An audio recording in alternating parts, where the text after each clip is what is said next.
आज हमारे सामने बीएड के सिलेबस की पहली यूनिट के नोट्स है और विषय है शिक्षार्थियों में वृद्धि और विकास के पैटर्न। हमारा मकसद इन नोट्स को सिर्फ पढ़ना नहीं है, बल्कि इनके पीछे छिपे उस कोड को समझना है जो एक छोटे से असहाय बच्चे को एक ऐसे वयस्क में बदल देता है जो कविता लिख सकता है, गणित के सवाल हल कर सकता है और दोस्ती निभा सकता है। हाँ, तो चलिए इस सफर की शुरुआत एक सीधे सवाल से करते हैं। एक बच्चे की लंबाई का बढ़ना और उसी बच्चे का ये सीखना कि खिलौने बांटकर खेलने में ज्यादा मजा आता है। क्या ये दोनों एक ही तरह के बदलाव है? ये सवाल ही एक तरह से आज की पूरी चर्चा का सार है। अच्छा। और इसका जवाब है नहीं।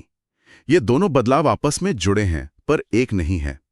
एक है वृद्धि और दूसरा है विकास। और इनके बीच का फर्क? इनके बीच का फर्क समझना इंसान के बनने की पूरी कहानी को समझने जैसा है। तो चलिए इस कहानी को खोलते हैं। सबसे पहले वृद्धि यानी ग्रोथ। जब हम ये शब्द सुनते हैं तो दिमाग में आता है लंबा होना, वजन बढ़ना। क्या ये इतना ही सीधा है? हाँ, काफी हद तक। वृद्धि का सीधा साधा हिसाब है। इसे आप नाप सकते हैं। इंच में, किलो में? बिल्कुल। कितने इंच, कितना किलो, ये शरीर में होने वाले वो बदलाव हैं जिन्हें आप देख सकते हैं, माप सकते हैं। इसीलिए इसे मात्रात्मक या क्वांटिटेटिव कहते हैं। और इसकी एक खास बात ये भी है कि ये हमेशा नहीं चलती। एक उम्र के बाद हमारी लंबाई बढ़ना रुक जाती है। एकदम सही। वृद्धि परिपक्वता यानी मैच्योरिटी तक पहुंचकर रुक जाती है। ये एक मंजिल पर खत्म होने वाला सफर है। जैसे दूध के दांत निकलना, वो निकलते हैं और फिर उनकी जगह पक्के दांत ले लेते हैं। हाँ, ये वृद्धि का एक चरण है जो पूरा हो गया। ठीक है, तो वृद्धि शारीरिक है, नापी जा सकती है और एक समय के बाद रुक जाती है। तो फिर विकास यानी डेवलपमेंट इस तस्वीर में कहाँ फिट होता है? ये इससे अलग कैसे है? अगर वृद्धि शरीर की कहानी है तो विकास उस पूरे इंसान की कहानी है। अच्छा। ये एक बहुत बड़ा और गहरा शब्द है। इसमें शारीरिक बदलाव तो शामिल हैं ही, लेकिन इसका असली फोकस है व्यक्ति के सोचने, महसूस करने, व्यवहार करने और दूसरों से जुड़ने के तरीकों में जो बदलाव आते हैं उन पर। बिल्कुल। यानी जिसे हम इंच या किलो में नहीं नाप सकते, जैसे किसी का आत्मविश्वास बढ़ना या किसी का मुश्किल हालात में शांत रहना सीख जाना। एकदम सही। इसीलिए इसे गुणात्मक या क्वालिटेटिव कहते हैं। और सबसे बड़ा फर्क, विकास कभी नहीं रुकता। कभी नहीं? कभी नहीं। ये माँ के गर्भ से शुरू होता है और जीवन के आखिरी पल तक चलता रहता है। हम हर दिन, हर अनुभव से कुछ नया सीखते हैं, बदलते हैं, विकसित होते हैं। तो संक्षेप में कहें तो वृद्धि विकास की प्रक्रिया का बस एक छोटा सा हिस्सा है। बिल्कुल। वृद्धि एक चैप्टर है और विकास पूरी किताब है। वाह, जो जिंदगी भर लिखी जाती है। ये एक बहुत जरूरी फर्क है। अच्छा, अगर विकास जीवन भर चलने वाली प्रक्रिया है तो क्या ये किसी भी दिशा में बेतरतीब ढंग से होता है या इसका भी कोई तयशुदा रास्ता है, कोई नियम? ये सवाल बहुत दिलचस्प है क्योंकि जवाब है हाँ। इसके कुछ बहुत ही व्यवस्थित और हैरान कर देने वाले नियम हैं। अच्छा। इन्हें विकास के सिद्धांत कहते हैं। पहला तो वही है जिसकी हमने अभी बात की, निरंतरता का सिद्धांत। यानी विकास एक नॉन स्टॉप प्रक्रिया है। कभी रफ्तार तेज होती है, कभी धीमी, पर ये रुकती नहीं। ठीक है, ये तो सीधा है। लेकिन नोट्स में कुछ ऐसे नाम हैं जो सुनने में बड़े जटिल लगते हैं, जैसे सेफेलोकॉर्डल और प्रॉक्सिमोडिस्टल। ये क्या है? ये नाम सुनने में मुश्किल है, लेकिन इनका मतलब हमारे बनने की प्रक्रिया का सबसे सुंदर राज खोलता है। ये दोनों दूसरे सिद्धांत का हिस्सा है कि विकास एक निश्चित पैटर्न का पालन करता है। हाँ, पहला पैटर्न है सेफेलोकॉर्डल, जिसका मतलब है सिर से पैर की ओर। सिर से पैर की ओर मतलब हमारा विकास ऊपर से नीचे की तरफ होता है। बिल्कुल। सोचिए, एक नवजात शिशु सबसे पहले क्या करता है? वो अपनी आंखों से दुनिया को देखता है, आवाज की दिशा में अपना सिर घुमाना सीखता है। हाँ, सही बात है। पहले सिर पर नियंत्रण आता है, फिर धाल पर, और महीनों बाद जाकर वो अपने पैरों पर खड़ा हो पाता है। ये तो ऐसा है जैसे प्रकृति ने हमारे शरीर के कमांड सेंटर यानी हमारे दिमाग और सिर को पहली प्राथमिकता दी हो। बिल्कुल। पहले कंट्रोल सिस्टम बनाओ, फिर बाकी की मशीनरी। वाह। और दूसरा पैटर्न? प्रोक्सिमोडिस्टल। इसका मतलब है केंद्र से बाहर की ओर। विकास शरीर के केंद्र यानी रीढ़ की हड्डी से शुरू होकर बाहर की तरफ हाथ पैरों की ओर बढ़ता है। अच्छा। एक बच्चा किसी चीज को पकड़ने के लिए पहले अपना पूरा हाथ आगे फेंकता है, फिर धीरे धीरे वो अपनी कलाई और हथेली का इस्तेमाल सीखता है और काफी बाद में वो अपनी उंगलियों से कोई छोटी सी चीज उठा पाता है, जैसे मटर का दाना। एकदम सही। पहले बड़े और अनाड़ी मूवमेंट और बाद में छोटे और सधे हुए मूवमेंट। बटन लगाने या सुई में धागा डालने के लिए कितना ज्यादा विकास चाहिए, ये अब समझ आ रहा है। बिल्कुल। और हाँ, एक और जरूरी सिद्धांत है व्यक्तिगत भिन्नता का। ये पैटर्न सब पर लागू होते हैं, लेकिन हर बच्चे की अपनी रफ्तार होती है। मतलब कोई जल्दी चलता है, कोई देर से। हाँ, कोई 9 महीने में चलना सीखता है तो कोई 15 महीने में। दोनों ही पूरी तरह से सामान्य हैं।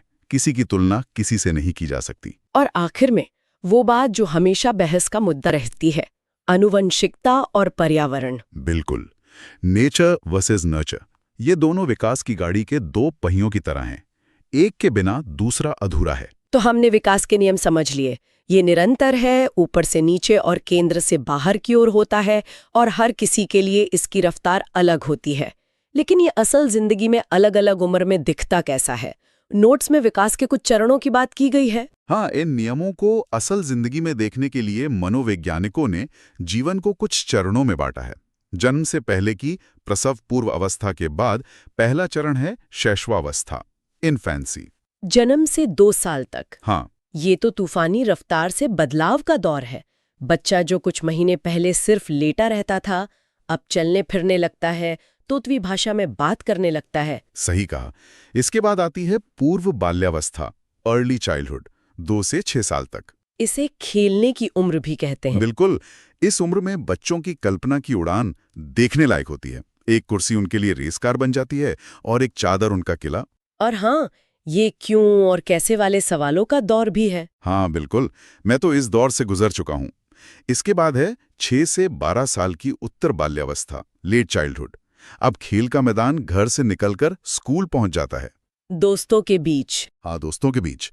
यहाँ बच्चा सामाजिक नियम सीखता है, तार्किक सोच की शुरुआत होती है। फिर आता है जीवन का सबसे नाटकीय मोड़, किशोर अवस्था, एडोलेसेंस। 12 से 18 साल, पहचान का संकट। मैं कौन हूँ, मेरी जिंदगी का मकसद क्या है? ये शारीरिक और भावनात्मक बदलावों का एक तूफान है। और इस तूफान के बाद वयस्कता का दौर शुरू होता है, जहां परिपक्वता और जिम्मेदारियां हमारे जीवन को दिशा देती हैं। ये तो हो गए उम्र के पड़ाव, लेकिन इन पड़ावों पर हमारे अंदर सिर्फ एक तरह का नहीं, बल्कि कई तरह का विकास एक साथ हो रहा होता है। नोट्स में इन्हें विकास के डोमेन या क्षेत्र कहा गया है। हाँ, और ये सभी क्षेत्र एक दूसरे से ऐसे गुंथे हुए हैं जैसे एक स्वेटर के धागे। पहला तो है शारीरिक विकास, जो सबसे साफ नजर आता है। और उसी से जुड़ा है मोटर विकास, यानी हमारे चलने फिरने का हुनर। नोट्स में इसके 2 प्रकार हैं, ग्रॉस और फाइन मोटर। बिल्कुल। ग्रॉस मोटर कौशल में शरीर की बड़ी मांसपेशियां काम करती हैं, दौड़ना, कूदना, तैरना। और फाइन मोटर कौशल में छोटी मांसपेशियों का कमाल होता है, जैसे लिखना, चित्र बनाना, शर्ट के बटन लगाना। हाँ, बच्चे पहले ग्रॉस मोटर सीखते हैं, फिर फाइन मोटर। बिल्कुल। और दिमाग के अंदर जो विकास चल रहा है उसे कहते हैं संज्ञानात्मक विकास। सोचने, समझने, याद रखने की शक्ति। हाँ, समस्याओं को सुलझाने की शक्ति। इसी के साथ चलता है भावनात्मक विकास, अपने और दूसरों के जज्बातों को समझना और उन्हें संभालना सीखना। और जब हम दूसरों के साथ घुलना मिलना सीखते हैं तो वो होता है सामाजिक विकास। और इन सब के ऊपर है नैतिक विकास, मतलब सही और गलत की समझ। बिल्कुल। ये सारे विकास एक साथ एक दूसरे को प्रभावित करते हुए चलते हैं। किसी एक में भी समस्या आने पर बाकी पर असर पड़ सकता है। मतलब एक बच्चा जो शायद खेलने कूदने में असमर्थ है, उसका सामाजिक विकास भी प्रभावित हो सकता है। बिल्कुल, क्योंकि वो दूसरे बच्चों के साथ घुल मिल नहीं पाएगा। सब कुछ जुड़ा हुआ है। ये सब बहुत दिलचस्प है। अब नोट्स के सबसे अहम हिस्से पर आते हैं, जहां 4 बड़े नाम हैं, पियाजे, ब्रूनर, एरिक्सन और कोलबर्ग। परीक्षा के लिहाज से ये बहुत जरूरी है। क्या हम हर एक के मुख्य विचार को आसान भाषा में समझ सकते हैं? जरूर। ये चारों मानो 4 अलग अलग चश्मों से विकास की प्रक्रिया को देख रहे थे। सबसे पहले बात करते हैं जीन पियाजे की, जो शायद सबसे मशहूर है। हाँ, पियाजे इस बात से हैरान थे कि बच्चे सोचते कैसे हैं। उन्होंने कहा कि बच्चों का दिमाग बड़ों का छोटा संस्करण नहीं है, बल्कि उनके सोचने का तरीका ही बिल्कुल अलग होता है। और उन्होंने सोचने के इन अलग अलग तरीकों को 4 चरणों में बांटा है ना। पहला है सेंसरी मोटर। हाँ, जन्म से 2 साल तक। पियाजे ने कहा कि इस उम्र में बच्चा अपनी इंद्रियों यानी सेंसेस से सोचता है। अच्छा, दुनिया को समझने का उसका तरीका है उसे चखना, छूना, सुनना। इसीलिए बच्चे हर चीज मुंह में डालते हैं। अच्छा, तो ये सब कुछ खाना है वाली स्टेज असल में दुनिया पर रिसर्च करने का एक तरीका है। इसके बाद क्या होता है? इसके बाद 2 से 7 साल तक प्री ऑपरेशनल स्टेज आती है। अब बच्चे की कल्पना शक्ति जाग जाती है, लेकिन उसमें तर्क नहीं होता। ये वही उम्र है जब उन्हें लगता है कि अगर आप एक चौड़े गिलास का पानी एक लंबे पतले गिलास में डाल दें तो पानी ज्यादा हो गया है। बिल्कुल, वो सिर्फ वही देखते हैं जो सामने दिख रहा है, उसके पीछे का तर्क नहीं समझ पाते। हाँ, ये तर्क तो बड़ों को भी कभी चक्कर में डाल देता है। इसके बाद के 2 चरण तार्किक सोच के बारे में है। बिल्कुल। 7 से 11 साल की कॉन्क्रीट ऑपरेशनल स्टेज में बच्चा तार्किक रूप से सोचना शुरू कर देता है, लेकिन सिर्फ उन चीजों के बारे में जिन्हें वो देख या छू सकता है। मतलब वो गणित के सवाल तो कर लेगा, पर आप उससे ईमानदारी या न्याय जैसे अमूर्त विषयों पर बात करेंगे तो उसे समझने में मुश्किल होगी। अच्छा, है। तो पियाजे का पूरा फोकस सोचने के तरीकों पर था। अब बात करते हैं जेरोम ब्रूनर की। वो पियाजे से कैसे अलग थे? ब्रूनर भी सोचने पर ही काम कर रहे थे, लेकिन उनका मुख्य सवाल था, हम सीखते कैसे हैं? अच्छा। उन्होंने सीखने के 3 तरीके बताए जो हम सब अपनी जिंदगी में इस्तेमाल करते हैं। पहला है एक्टिव, यानी करके सीखना। जैसे कोई बच्चा साइकिल चलाकर ही उसे चलाना सीख सकता है, किताब पढ़कर नहीं। एकदम सही। दूसरा है आइकॉनिक, यानी किसी चीज की तस्वीर या छवि देखकर सीखना, जैसे साइकिल की तस्वीर देखकर उसे पहचान लेना। और तीसरा है सिंबॉलिक। हाँ, यानी भाषा और प्रतीकों से सीखना। अब सिर्फ साइकिल शब्द सुनकर या पढ़कर ही हमारे दिमाग में उसकी पूरी तस्वीर बन जाती है। ब्रूनर के अनुसार एक अच्छा शिक्षक इन तीनों तरीकों का इस्तेमाल करता है। यह तो बहुत व्यवहारिक है। तो पियाजे सोचने के चरण बताते हैं और ब्रूनर सीखने के तरीके। अब आते हैं एरिक एरिक्सन पर।